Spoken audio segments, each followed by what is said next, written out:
Thank you. Let me just kick this off. This is the nuts and bolts session, not the main session. The main session will start at 11:30.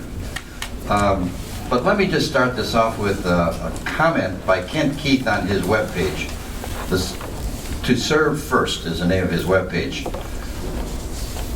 It is the best model of leadership for the leader as well as those leaders serves. It offers an ethical, practical, meaningful way to create a more just, caring, sustainable world. That's because servant leaders identify and meet the needs of others, rather than just trying to acquire power, wealth, and fame for themselves. Tom and I are going to we don't rehearse this at all. It's all very natural. We got lots of examples, and so we'll go through the nuts and bolts. And Tom, would you like to start off with a story, or I got one? Why don't you start with yours? Okay, I'll start with mine.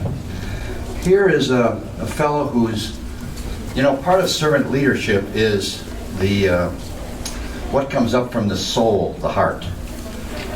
It kind of resides there, but people don't know about it. And the great majority of the people in this world are good people. They go out of your way. I have examples from every country in the world that I've been at, about 180, that I can give you where people go out of their way. They don't even speak your language, but they're there to help you. It's all over the place. We are in a very, very rich place in the world right now. That may sound foreign to you at the moment, but we are in a very, very rich place.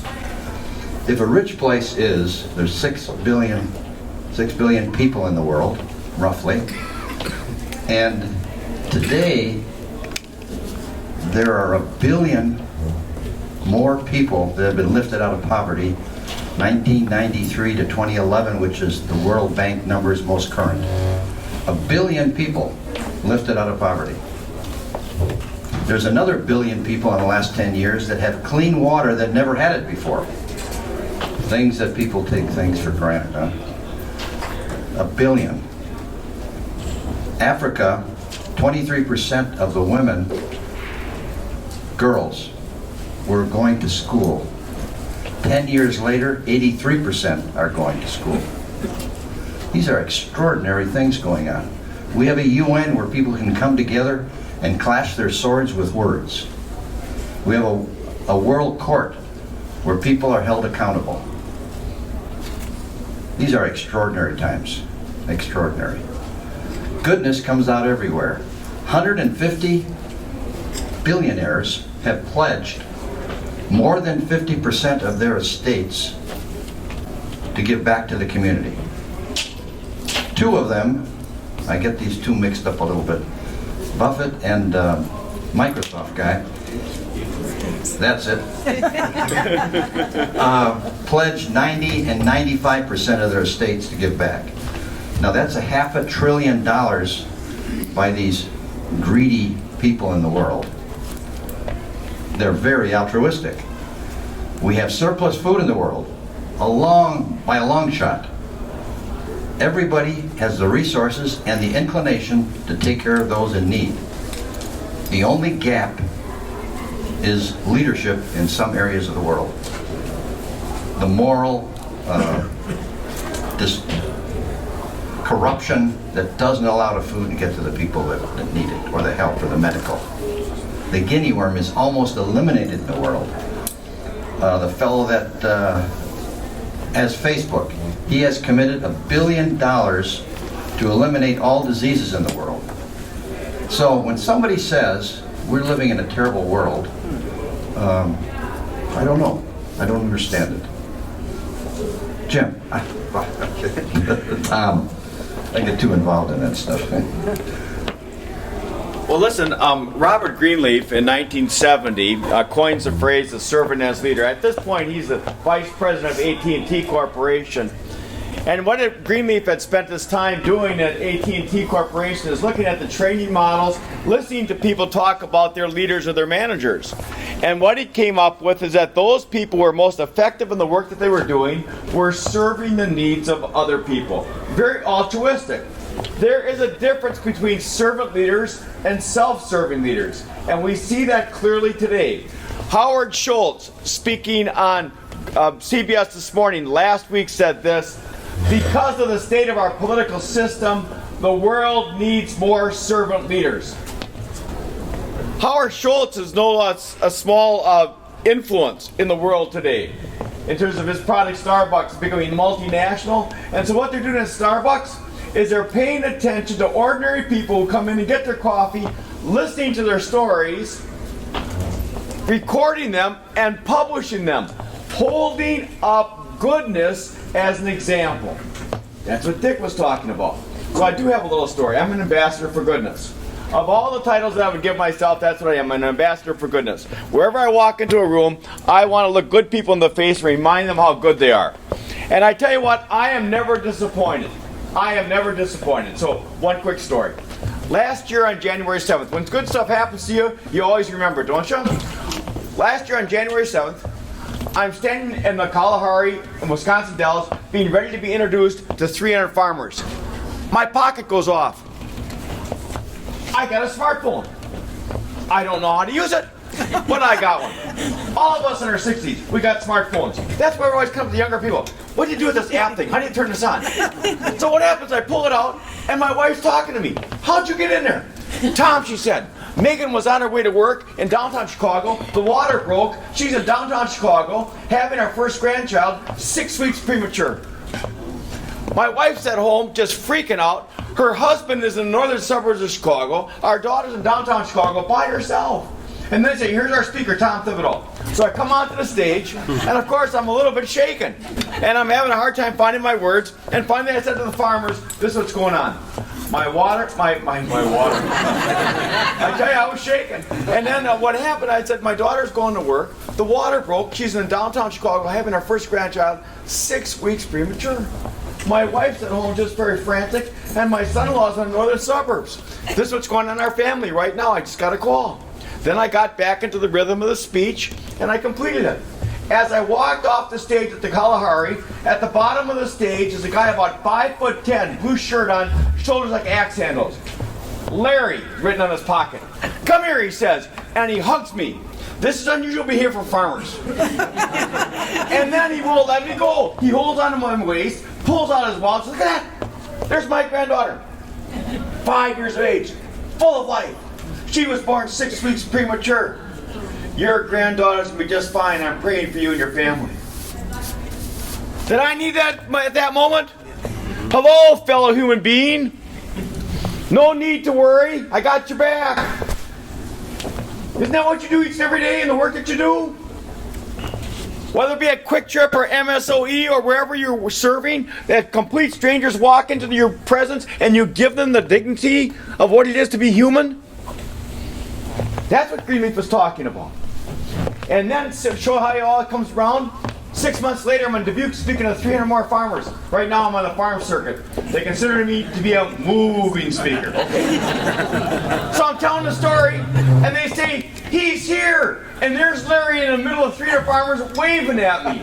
They say, are you going to hug him? You bet I am. See what's amazing about this in terms of servant leadership? It goes on and on and on. Today, the conversations that we will have the possibility of helping to enrich and enhance the lives of people who live in Milwaukee. Goodness. There's power in it. So when Greenleaf first talked about servant leadership, he didn't want to call it servant leadership. He wanted to call it applied ethics. What's ethics? Ethics is a study of the virtue of goodness. It is easy to be judgmental.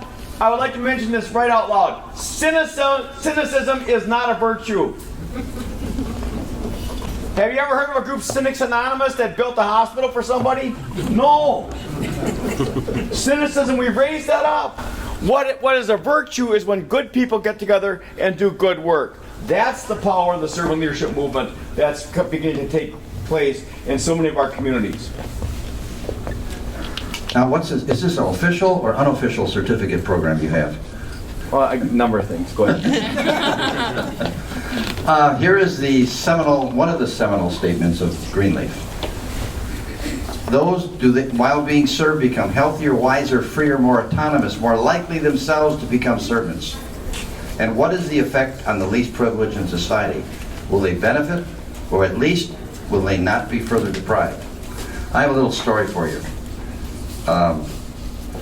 This gentleman came into the Milwaukee area, Wisconsin area, let's say, went to work for somebody, and it was a good company. He was just, work was slow, and he went to work for them.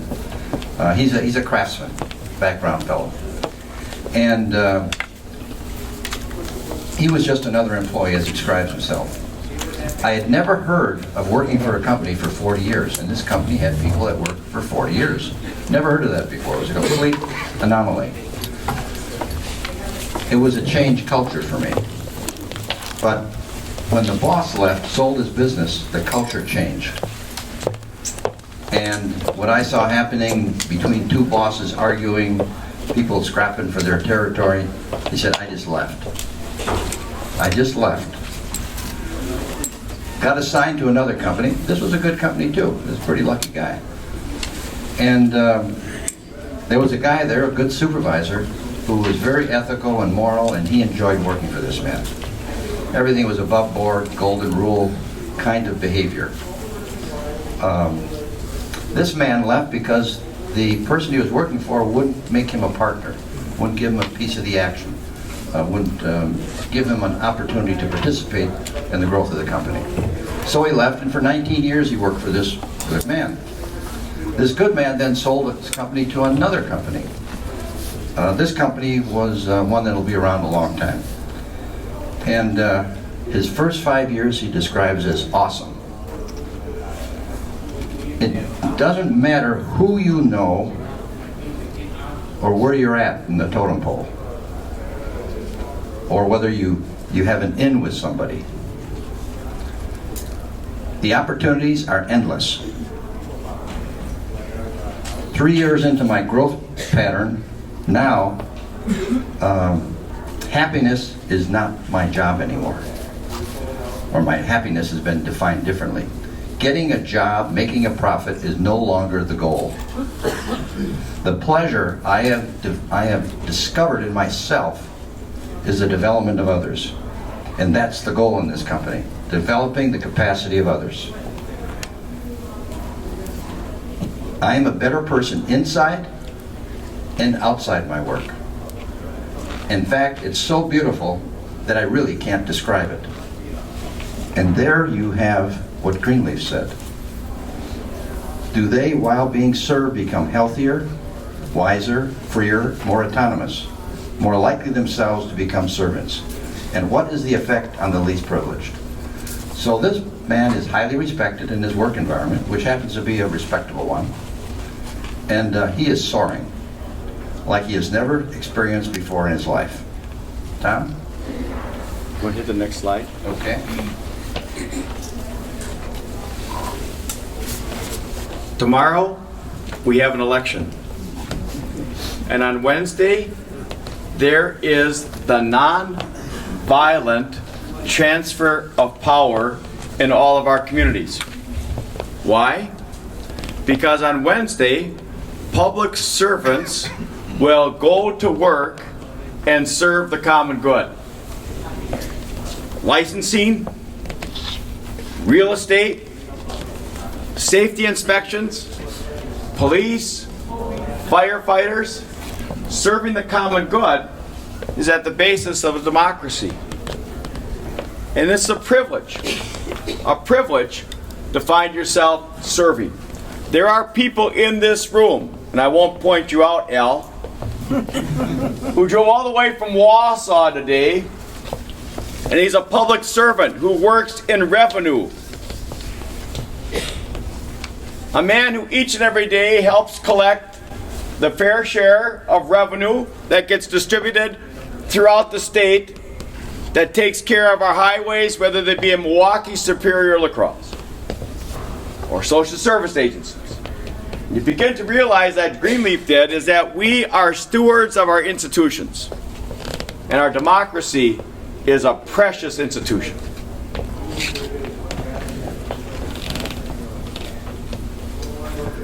Here's a great example of a servant leader. He served 25 years in jail. They were just trying to negotiate with him. He wouldn't give in. Every 90 days they changed the jailers and said, and it was like 20 or 25 of them, these are a bunch of bad guys. And in 90 days, these not too smart jailers would say, these aren't bad guys. And they changed it. They did that for 25 years. He never gave up what he was going for. Free my people. His wife said it's either the ANC, which was the political party at the time, or our family. And he said, I cannot abandon my people. And so that cost him his marriage. Now that's an extreme servant leader, but there's also Wilberforce, who spent a lifetime getting the English legislature to agree that slavery was immoral and abolish it. There's Mother Teresa. Great examples we have. And if you think of examples, people you highly respect in history, you will not come up with the rich and famous. When you think of Rockefeller, do you think of the son or the father? The son is the fellow that spent his whole life using the father's money to do good all over the world. There isn't a country in the world you can move into that the previous generation, the generation I grew up in, they didn't do good. All over. So the world is full of this goodness. It's a matter of people of like minds coming together, that's all of us, sharing, because one of the big things in this meeting is, the next meeting we're going to be having, is the sharing at these tables. Like-minded people. So I'll just, when we break, I'll just remind you now, if you are sitting with a bunch of people that you know, see if you can arrange moving to another table. You might find somebody interesting. A new like-minded person.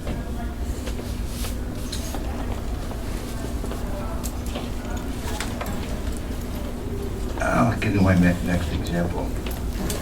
Here are all the disciplines that Greenleaf, and almost everybody agrees with his writings as, they're all in the same category. Sometimes we have 2 or 3 of them up there. You can see how similar they are. But that listening is huge. And to be able to listen, you got to have empathy. And to have empathy, you got to have humility. So it's not the middle letter of sin, it's the other way. Doesn't mean you shouldn't be responsible for yourself. But that empathy will allow enormous things to happen.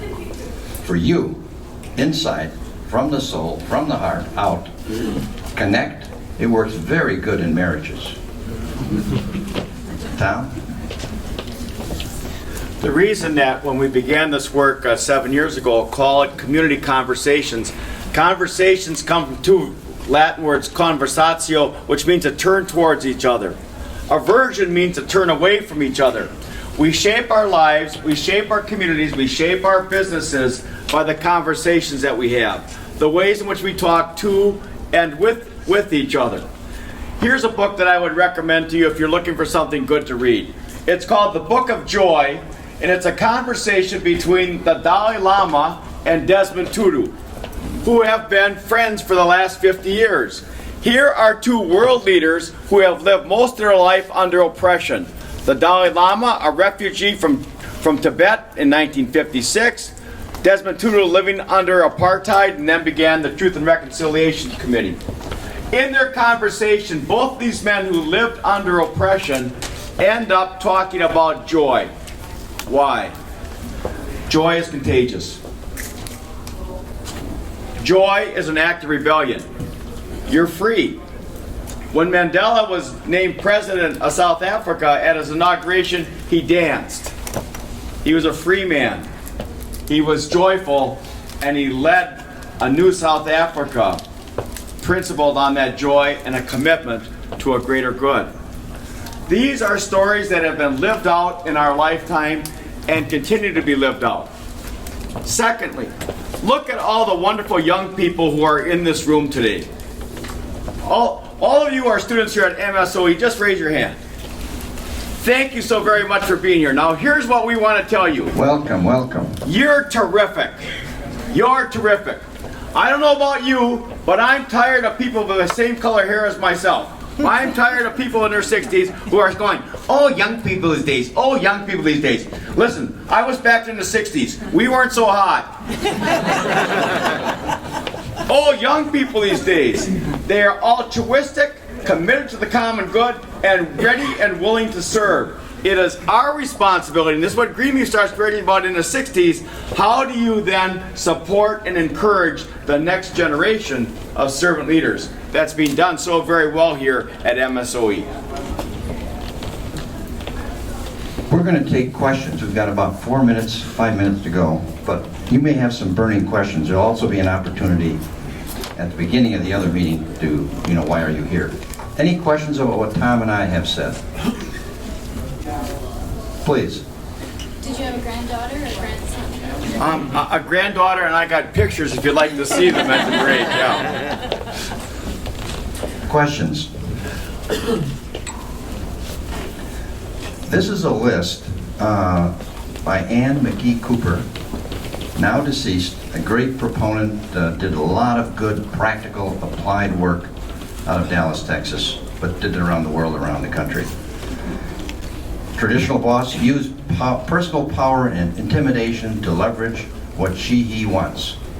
And there's different kinds of power. There's hit you over the head. There's absolutely, with great veracity, very nicely convince you that this is what you ought to be doing. But in the servant leader mode, uses personal trust, respect to build bridges, and do what is the best for the whole. That's the difference. Now, how do you do that? Well, you go out and practice it. And your practicing it affects the person next to you. Have no expectations is a good rule that I use. No expectations for what the other person's going to do. Just give and let it sit. Your actions speak. In schools, the action of the adults in the building create the culture of the building. I spend about 60% of my time in this area. They create the culture. Questions? We got 1 minute left. Tom, you want to make any comments? Yes, all of you have extremely full schedules. All of you work very hard each and every day. Thank you for taking the time to come together to join for the common good today as we talk about the implementation of servant leadership. You cannot have meetings unless people are willing to sacrifice their time and energy to be there. Thank you for your sacrifice.